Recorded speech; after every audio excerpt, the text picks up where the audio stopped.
سپین بولدک او چمن دروازې ته څیرمه د افغان او پاکستاني ځواکونو ترمنځ نښته رامنځته سوې. دا چې یا د نښته څنګه او ولې رامنځته سوې، څومره مرګ ژوبله لري، په اړه یې لوړپوړي چارواکي څه وایي. که غواړئ یادې پوښتنې مو ځواب سي نو ویډیو تر پایه وګورئ. سلامونه قدرمنو لیدونکو، زموږ مشال پریس یوټیوب چینل ته ښه راغلاست. سپین بولدک کې پاکستاني پوځیان او طالبان سره نښتي دي.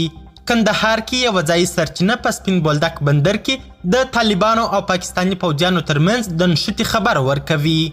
یو شمېر عیني شاهدانو د کندهار ولایت د سپین بولدک ولسوالۍ اړوند له چمن سره پر پوله د طالب او پاکستاني سرتیرو ترمنځ د نښتې خبر ورکړی دی.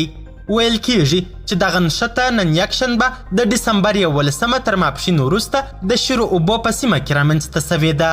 د عیني شاهدانو له قوله طالب سرتیرو په سیمه کې امنیتي پوستې جوړولې چې پاکستاني سرتیرو مخالفت کړی دی.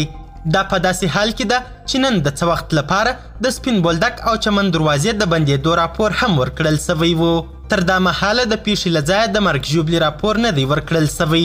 ویل کیږي چې د سپین بولدک او چمن دروازه هم د مسافرو پر مخ خلاصه سوې ده.